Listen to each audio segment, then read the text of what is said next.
जिसकी पत्नी यहां साथ में आई है हाथ उठाओ।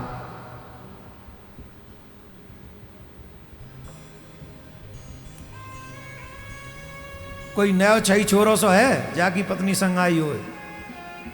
आप ही बैठे हो, हाँ दोनों संग बैठे हो। जुगल सरकार बहुत बड़ा विद्यालय चलाते हैं हमारे उत्तरकाशी में, संस्कृत विद्यालय, वही विराजमान है। बहुत बहुत धन्यवाद महाराज। एक बात, एक कभी आपने अपनी पत्नी से पूछा है कि तुम हमसे भी प्रेम करती हो कि नहीं? पूछा है? आज पूछो। अच्छा पूछो सही, एक बार पूछो बस। ए जी तुम हमसे प्रेम करती हो कि नहीं? अब ये जवाब दीजिए। करते? हाँ देखो कितना अच्छा जवाब। ये तो देवभूमि के लोग हैं ना, इतना सरल सा जवाब दे दिया। हाँ करते करते, देवभूमि के लोग ऐसे ही होते हैं। हमारे मृत्यु लोक में चलो और वहां जब पति पूछता है पत्नी से तुम हमसे प्रेम करती हो, और पत्नी जवाब दे मैं तुमसे भी प्रेम करती हूं, अब बताओ पति पे क्या बीतेगी? जवाब दो। अच्छी बीतेगी कि बुरी बीतेगी? हैं? पत्नी ने कहा मैं तुमसे भी प्रेम करती हूं, और वहीं पत्नी ने पूछा पति से कि तुम हमसे प्रेम करते हो? बोले मैं तुमसे भी प्रेम करता हूं। अब बताओ पत्नी पे क्या बीतेगी? अच्छा बीतेगी कि बुरा? जोर से बोलो। अच्छा कब फील होगा? मैं सिर्फ तुमसे ही प्रेम करता हूं, करती हूं। जब ये आंसर सामने से आता है तो हृदय गदगद हो जाता है कि मैं जिसके लिए हूं उसके लिए मैं ही हूं। भगवान भी अपने प्रेम को बांटता नहीं है तुमसे, वो भी अपने भक्त में यही भाव देखना चाहता है कि वो कहे मैं सिर्फ तुमसे ही प्रेम करता हूं और किसी से प्रेम नहीं करता। जब तुम ये कहते हो कि तुमसे भी प्रेम करता हूं तो भगवान कहते हैं उन्हीं को देख ले जा। माम एकम शरणम का मतलब है सिर्फ मेरा हो जा, और जब तू मेरा हो जाएगा तो तेरी हर जिम्मेदारी को मैं पूरा कर दूंगा। तुझे कुछ भी करने की आवश्यकता नहीं, पाप पुण्य कुछ नहीं, कुछ मत सोच तू, सिर्फ मेरा हो जा, मेरा हो जा, सिर्फ मेरा हो जा। तो कन्हैया रूठ गए, कन्हैया ने रूठ गए, सब माट मटका फोड़ दिए। मैया रिशाय गई, मैया ने कन्हैया को उखल से बांध दियो। ये कथा हम दूसरे विषय के लिए सुनाना चाहते हैं आपको। मैया ने कन्हैया को उखल से बांध दियो और मैया चली गई घर को कार्य करने के लिए। वह आंगन में दो बड़े बड़े वृक्ष ठाड़े यमलार्जुन के, उन दोनों वृक्षन के बीच में उखल अड़ायो ठाकुर जी ने, और एक झटका मारे उन्हें जोड़ते, धड़ाम से दोनों पेड़ गिर गए। और दोनों वृक्ष जब गिर गए तो उनमें से दो दिव्य पुरुष प्रकट हुए। भगवान ने पूछी भैया तुम कौन हो? कौन हो तुम?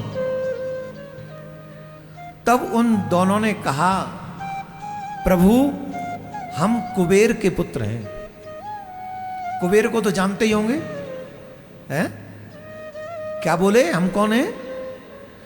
वो बोले हम कुबेर के पुत्र हैं। नलकुवर मणिग्रीव हमारो नाम है। श्री कृष्ण बोले तुम कुबेर के पुत्र हो? बोले हाँ। तो भगवान ने पूछी तुम जड़ कैसे बने? तुम तो कुबेर के पुत्र हो तो फिर जड़ कैसे बने?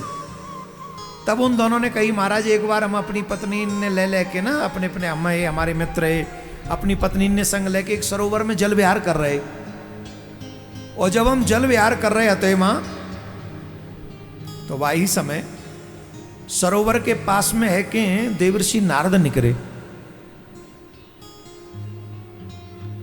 और देवर्षि नारद को देख के हमारे संग के जो और मित्र इत्यादि हतकाए वो बाहर आए और उन्होंने नारद जी को प्रणाम करी। परंतु हम तो ठहरे कुबेर के पुत्र, वो अहंकार कहां जाए?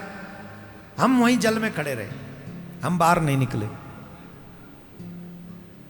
नारद जी को ये देख के बड़ा क्रोध आयो, और नारद जी ने कही अरे दुष्टो, तुम धर्म की परंपरा को, धर्म के मार्ग को तोड़ना चाहते हो।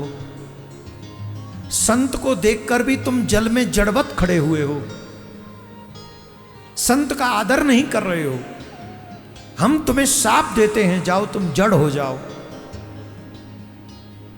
तो महाराज नारद जी के श्राप के कारण हम जड़ हुए। पर महाराज जब हमें शाप लगा तो हम दौड़ के गए और नारद जी के चरण पकड़ लिए। अनजाने में हमसे अपराध हो गया, प्रभु हमें क्षमा कर दीजिए, हमें क्षमा कर दीजिए, हमें क्षमा कर दीजिए। हमारा उद्धार कैसे होगा, हमारी मुक्ति कैसे होगी? तब नारद जी ने कहा, जब तुम जड़ बनकर पृथ्वी पर रहोगे, द्वापर युग के अंत में भगवान श्याम सुंदर का प्राकट्य होगा और तुम्हें उनका दर्शन होगा। जब वो तुम्हारा स्पर्श कर लेंगे तो तुम पुनः अपनी गति को प्राप्त कर लोगे।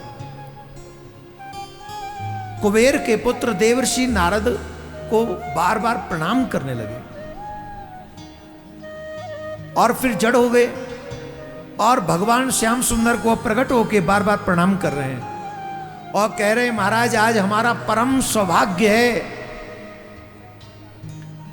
जो आज हम आपका दर्शन कर पा रहे हैं। अगर नारद जी ने हमको शाप नहीं दिया होता तो हमें कभी आपका दर्शन नहीं होता। ये नारद जी के शाप का ही फल है कि आज हमें आपका दर्शन हो गया।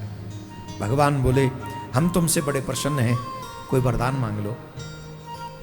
अब सुनो, गंगा मैया प्रकट हो जाए तो क्या वरदान मांगोगे? प्रिया कांजू प्रकट हो जाए क्या मांगोगे? राम जी प्रकट हो जाए क्या मांगोगे? शिव जी प्रकट हो जाए क्या मांगोगे? तुम वही मांगोगे जो तुम्हारे मन में चल रहा है। लेकिन ये संत ऐसा कुछ नहीं मांगेंगे। कुबेर के पुत्रों ने भी वो कुछ नहीं मांगा। संत कुबेर के पुत्रों ने क्या मांगा? वाणी गुणान कथने श्रवणौ कथायां हस्तौ च कर्मौ मनस्त्वपादयोः।